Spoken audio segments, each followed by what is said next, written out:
1945, Ardennes, Belgium. Wind slices across a frozen clearing. Canvas flaps rattle like distant rifles. Breath fogs in bursts. Hands move with a slow, careful clumsiness over bandages. A dim lantern casts one pool of yellow on a stretcher where a woman sleeps with a wool scarf tugged over her chin. A crumpled photograph peeks from the cuff of her coat. A sunlit bakery, two smiling faces, edges torn. A medic's Red Cross armband glows dull in the light. The smell of antiseptic fights the iron quick of blood. Footsteps crunch, voices tighten. She's the enemy. She's a patient. You can't keep her here. I swore to treat. A boot hits the thawing snow and the canvas. The canvas shudders. A shadow fills the slit as cold air pours in. Someone outside breathes too loud. He slides a gloved hand beneath the woman's wrist, feeling the thready pulse, then lets his fingers close around the crumpled photo, smoothing it against his chest like a promise. The lantern guttering throws their faces into one frame, her eyes half open, trusting, the armband a mute comma between them, when a shouted order bangs from the dark and the canvas. The order cuts the air. A choice hangs between regulations and the soft weight of a human hand. Samuel Walker, a field medic from Texas the men jokingly call the Cowboy, is acting as an improvised guard over a captured German woman on his stretcher. Her Red Cross armband is folded against a cracked photograph. The Army's rules forbid ties with prisoners. The convoy lists and triage boards whisper priorities, and an officer's voice promises papers and reprimand. The medical oath says something different. Treat the wounded first, without asking their flag. That tension, duty to command versus duty to the dying, will not wait. If stories of courage under oath move you, consider subscribing. January 1945, in the Ardennes, a small forward aid station sat just behind a line of battered foxholes. It was not a hospital, but a canvas ring of lit lanterns and stacked stretchers where a medic and two nurses tried to keep up. Their job was simple and brutal. Stop bleeding, stabilize the wounded, and send them back along the chain to a field hospital farther rear. Supplies ran thin, morphine rationed, bandages cut small, stretchers in short supply, and shelling could drive them back at any hour. Patrols brought prisoners and surrendering enemy soldiers on the same tarmac as Allied men, and decisions had to be quick. Triage meant sorting patients by who needed care first. It was a matter of minutes, not paperwork. The Geneva Convention offered a clear rule. Medical staff and wounded are to be protected, whatever their flag. The medic's oath, treat the dying man in front of you without asking his name or his politics, sat against orders and supply lists. Oath over orders, mercy over propaganda. A squad stretcher arrives with a thud. Snow falls off the canvas like gray ash. Samuel pulls the flap and finds a small group huddled by a broken handcart. Men in mud-streaked uniforms, a boy with a split lip, and one woman with a wool cap pressed to a pale face. Her arm is bound in a crude sling. Frost reddens the ear, not wrapped. He recognizes the folded armband before he sees the photograph peeking at the seam of her coat. Hands move on habit. Check airway, feel pulse, warm the extremities. And for a moment, everything reduces to the same quiet tasks. Elise's eyelids flutter. She tries to speak, and the breath comes out like a lost question. Name? Elise. From where? Aid station. I was caught. He tucks the photograph into his own shirt under the medic's badge where heat might keep it flat. The woman's hand finds his sleeve and squeezes. He smooths a clean bandage over a shallow cut near the wrist. The armband is a thin strip of fabric. It means a promise in two languages. Samuel feels the pull of protocol and hears beneath it something older and louder. The steady instruction of training, save the living first. A field medic's decision is not a debate. It is a hand on a wrist while orders shout from outside. When the call for triage sounds, stretchers are arranged like a rough ledger on the snow. Light from the lantern stabs across faces. Breath puffs in time with the clock of the station. Samuel has 5 stretchers and 7 bodies, 2 morphine ampules, and 3 boxes of bandages. A corporal points to a man with a shattered femur. A gunshot victim lies pale and sweating. One German prisoner groans with a chest wound. Papers and flags do not stop blood. The nurses move with a practiced economy. Open, bind, pack, label. Samuel counts morphine in his head and feels each ampule like a decision with teeth. Who needs morphine now? The femur, give it to him. The prisoner? Stabilize him. Then move him. Triage is a list written in breaths.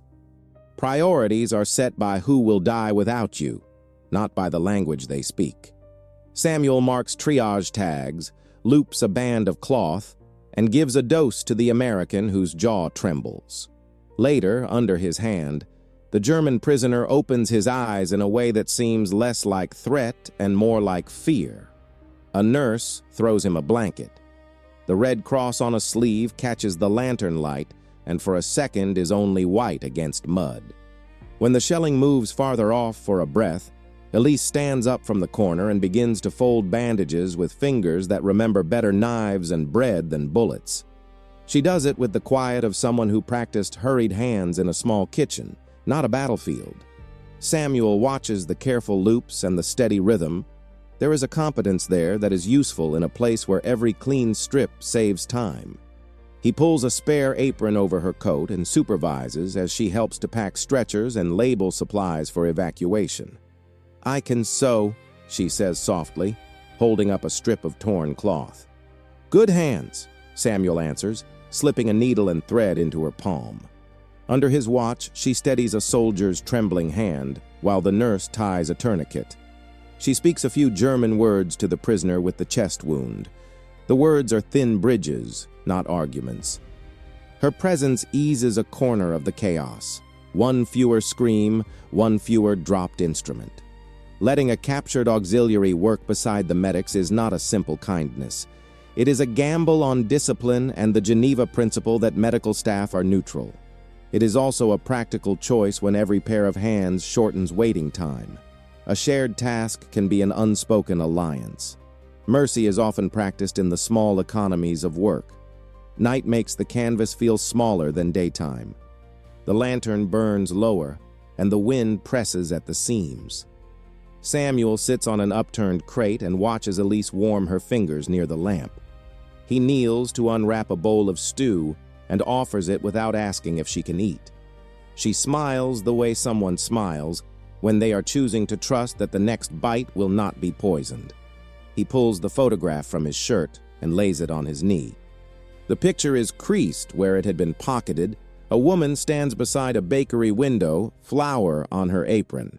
Samuel traces the edge with a gloved thumb and sees, for the first time, the softness that has nothing to do with uniform. "Who is she?" he asks. "My mother," Elise answers. "Before war." They do not use many words. A lantern hisses. A distant mortar makes the canvas flutter like a sleeping animal. Samuel straightens the photo, presses it flat with a thumb, and hands it back through the small distance that now feels like a map. Their palms touch for a second on the paper. The touch is not a breach of discipline. It is an unrecorded promise. He talks about Texas and horses in the way people fill the spaces between shell bursts with ordinary things. She answers in clipped English and once in soft German when the words fail. Small comforts become a private liturgy. The oath is kept not in proclamations, but in these quiet refusals to let the other freeze. Rumors move faster than supplies. A guard, bored and loud, hears a laugh that sounds too easy and begins to stitch a tale. Men in the mess tent mimic a cowboy's drawl and add a German name like a barb. By the time the officer from the supply post stops by for check-in, the story has already bent around gossip. The Texan medic keeps a German prisoner close, they say, and he speaks her name with a softness unbefitting a soldier. The soldier's faces harden into two kinds of judgment, pride and suspicion, depending on where they stand. "He's soft," one guard says with a snarl. "He's a medic. the other replies. His duty is a bandage. An officer steps into the ring of lantern light, clipboard in hand, and asks for Samuel's report. The word Mary is thrown about like a crude joke, and the officer's pen hesitates. Discipline is not only about obedience, it is about the appearance of order, about morale. Samuel answers plainly, the way a man gives a report when he expects a reprimand. The officer's face sets into a line. He warns about fraternization and the risk to the unit if rumors spread further. The medic's choices have already become a rumor's currency. Suspicion is a second wound. It eats at the small trust that keeps a place together. Evacuation orders come in by runner. A convoy will move at first light. Seats are limited. Stretchers fewer than the wounded who need them. The list is a ledger of urgency and rank. Names get penciled into boxes and erased. Samuel hears the names called and counts mentally who is fit for the truck. On the pallet of paper, Elise's name sits next to a thin note. Fractured arm. Shock. Some men on the list are officers whose paperwork guarantees them a place. Others are young privates with a stable prognosis. Samuel holds the inked pen too long, and the decision becomes heavier than any splint. Priority is medical need, he says, more to himself than to the corporal. Orders are orders, the corporal answers sharply. He signs the evac form for Elise and 2 Americans in critical condition.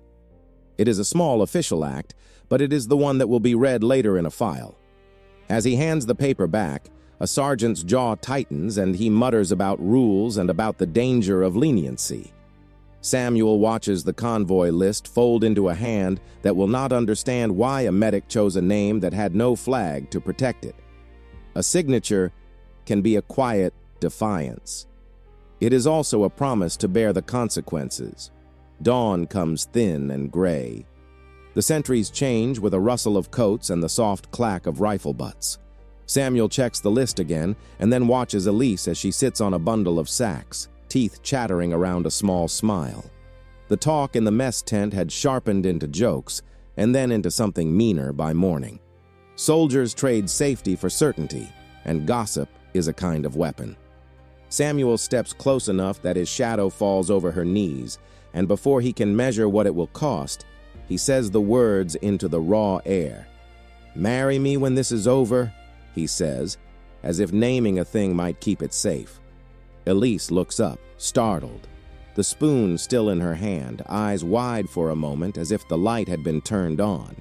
She laughs, small and doubtful. "Marry you?" "Yes. If there is a home after this. If your mother wants it."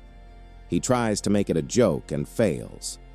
2 guards passing by freeze, then one snorts and the other whistles.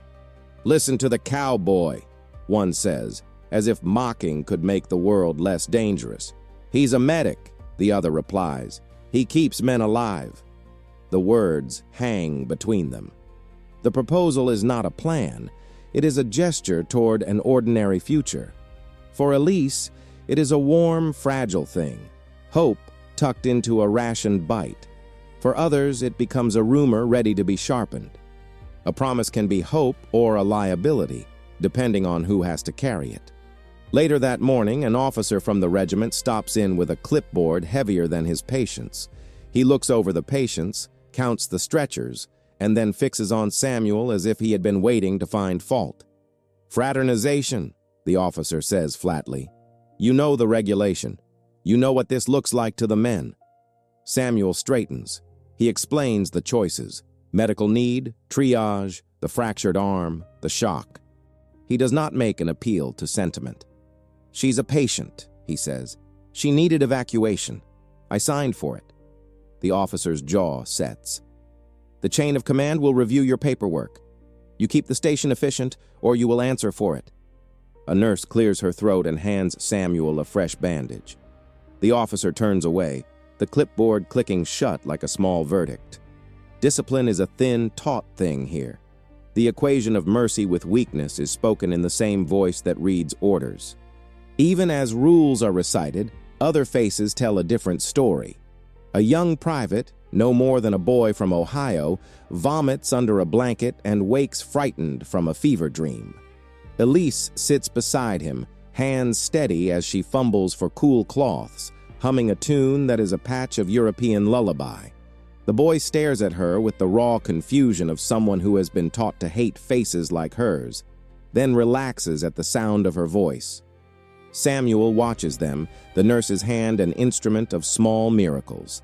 "You're not our enemy," the boy mumbles, inches from sleep. "I was never fighting you," Elise replies, in slow English.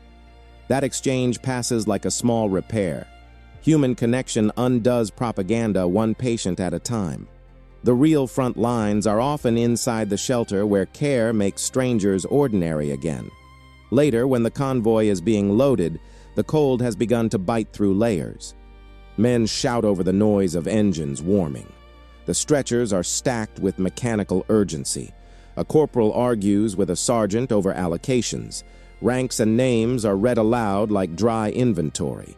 Samuel stands beside the pallet of stretchers and sees Elise listed next to a note that says, "Priority, fracture, shock." Officers are known to push for status. Men with orders get vehicle space almost by the force of paper. "Move the lieutenant up front," someone barks. "He's a non-critical," the corporal answers. "We shift by need." A supply sergeant steps near and inspects the forms. He frowns at Samuel and then at the name beside it. "Why is a prisoner on the evac manifest?" he asks. Not an accusation, but a demand for reason. "She could have gone into hypothermia," Samuel says. "Her arm needed immobilizing for transport. She would have died in transit without care." The sergeant's eyes study Samuel as if he is weighing the moral currency of a man. "You can get in trouble," he says quietly. "This will be noted." Samuel's hand finds the pen, and he signs anyway. There is a sound of paper sliding into a folder, and a man's mouth forming a warning. Choosing to save a life when hierarchy prefers another path has consequences that ripple into files and reports. Mercy requires a ledger to be kept, and often puts a man at odds with his own institution. On the pallet, another medic, Miller, a quiet man who keeps his emotions folded like spare gauze, lowers himself onto a crate and watches Samuel. Miller's face is an anchor of familiarity. Without a word, he says, "He saved my son last week. He does his job." A few of the men who had laughed at the morning's joke now stand in a square of silence. The station's small community knows who is reliable when the shells stop and the counting begins. Reputation here is not about bravado. It is about who reaches under the mess for a ration when a hand trembles. As the convoy prepares to leave, a supply truck must be left behind to pick up another load. The driver curses the weather and pats the axle as if coaxing it to life. Hands lift stretchers, hoist bodies, seal blankets. Elise accepts help with dignity and does not make a show of weakness. She folds her arms around the photograph and presses it to her chest like a talisman. "Promise me you'll hand this to my mother if I don't make it," she says quietly, voice failing. Samuel leans close and takes the photograph into his gloves. He feels the paper's thinness and the warmth of a promise heavier than cloth. "I'll bring it myself," he answers, and the words feel truer than he expected. The driver shouts that they must move. Men climb into the truck with the practiced choreography of people who have learned to make themselves small so that others might be saved. A commanding officer walks the line once more, his gaze sweeping, stopping at Samuel like a judge's eye. He says nothing. His silence is a verdict that will be read later in files. Just as the truck rumbles forward, a guard blocks the path. He holds a folded note handed to him by someone with a quicker pen. "This is an order from brigade," the guard calls. "All fraternization reports go to headquarters. Any volunteer aid must be documented. The medic is to be reported." There is a murmur through the line. Men who had laughed now look away. Samuel feels the eyes of his unit like a measure. The guard's hand is steady on the clipboard, but his voice has a crack. He reads the formal language, and law collides with immediate need. "He's the medic," Miller says quietly to the guard. "Let them go." "But I have my orders," the guard replies. He is doing his duty, the way the medic does his. Samuel steps forward, breath clouding. He does not argue about sentiment. He speaks in the language that keeps a place moving, paperwork and facts. "She's tagged, she's stable for transport, and she needs the rear hospital more than she needs to stand in this cold," he says. "If I don't send her now, she'll be another missing case." The guard looks at the soldier in the stretcher and then at the photograph in Samuel's hand. Duty maps onto many lines here. They cross and recross, sometimes with no clear priority. The guard hesitates, then steps aside. The truck lurches forward and the smell of diesel and wet wool fills the air. The convoy leaves the aid station like a wounded animal slowly pulling itself from netting. Samuel watches the rear of the truck shrink against the white horizon until it is a small dark mark, and then it is gone. For a moment, the station feels larger and lonelier at once. In the short quiet after the convoy departs, a senior nurse tucks a blanket closer around a private whose hands shake. She watches Samuel fold up bandages with the care of someone making peace. "You did right by the patient," she says, and the sentence lands like a small relief. But the rumor has teeth. By mid-afternoon, someone from the supply train passes through with a terse, curt note. An inquiry will be made about Samuel's decision to include a prisoner on the evac list. The words fraternization and disciplinary review sit on paper like a formal chill. The station accepts the notice with the practiced stoicism of people who have little power over paperwork, but much power over life. That evening, the wounded sleep in a lull of after-shelling quiet. Elise sits up by the dim lamp, sewing a strip of cloth into a larger bandage, her fingers fluent. Samuel brings her a cup of thin coffee and sits a short distance away on a crate. He offers no grand speech. The hour is too small for speeches. He fingers the softened edge of the photograph. "My mother baked bread," she says in a voice that fits into the low light. "She knew faces of the town. This bakery," she points with a small, uncertain gesture. "Before the war." He nods, listening to something simple and human that the Army has not yet cataloged. "I told a story today," he says after a pause. "A ridiculous one about horses, and maybe a wedding." She is silent for a beat, then smiles, a thin but genuine lift. "A wedding with horses," she repeats, and for a second the cold seems less like an enemy. Meanwhile, beyond the canvas, orders travel on foot through a lattice of officers. The inquiry grows a name and a file. Reports are written by men who did not see the patient hold the photograph, who did not hear the quiet promise. The Army's machinery is by nature impersonal. It cares for lists and ranks, and has no appetite for the messy facts of human tenderness. The next morning, a runner arrives with a printed memo. Samuel is to appear before a captain at first light for a debriefing about his decision-making. The squad's atmosphere dips. Men avoid each other's eyes. Samuel prepares himself in the way medics prepare, to face what cannot be controlled, to hold steady. Before he leaves, a group of patients and staff gather in a small knot. Miller slips Samuel a cup, and the senior nurse touches his sleeve. "You did your duty," she says simply. It is a small benediction that counts for more in this place than any paperwork. His walk to the captain's tent is a short one. The captain reads the file with gloved fingers and looks up at Samuel with a careful neutrality. "Why did you prioritize a non-combatant over certain officers?" the captain asks. "And were you aware that there are rumors you proposed marriage to this prisoner? Do you understand what that does to morale?" Samuel answers plainly, sticking to the facts of the case: medical need, triage, risk. He does not volunteer the private promise he made by the photograph. "Your paperwork will be reviewed," the captain says. "There may be a reprimand." Samuel nods. He knows the system he serves. He also knows the soldier he served 2 weeks ago, and the way that soldiers' life had depended on a steady hand. Back at the station, the day wears on with the measured, small work of tending to wounds and counting supplies. Elise helps as she can. Her hands are steady and her presence a balm for the small horrors that never make it into reports. Men begin to speak differently around the station, some with muted shame for gossip, others with grudging respect.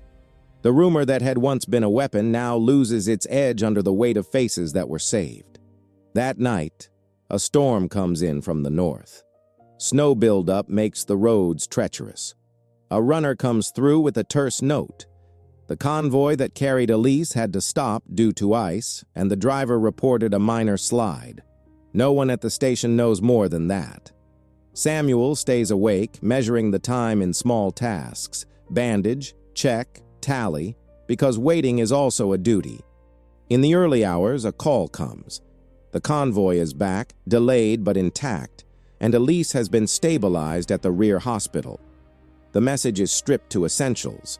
The words "stable" and "will proceed" are the ones that land like gifts. Relief moves through the station like a warm current. Men exhale. A corporal claps Samuel on the shoulder. "You did good," he says without fanfare. The inquiry will go on and papers will be filed and men will argue about propriety and rules. But for the hour, the practical fact is that a life has been tended and a photograph remains folded under a woman's palm. The station returns to its rough rhythm. Triage, bandage, watch, knowing that the rules are not the only force in a place where the wounded breathe. Actions echo beyond a single night. The promise Samuel made sits in his chest like a seed he cannot plant yet. The oath he took earlier in training, the simple instruction to treat the man in front of him, has been a compass through the mess of ranks and rumors. Mercy here demanded a choice against the neatness of orders, and he had taken it. The cost is not yet paid, but the bill has been written. If this quiet courage moved you, leave a comment below. Subscribe for more stories of mercy under fire.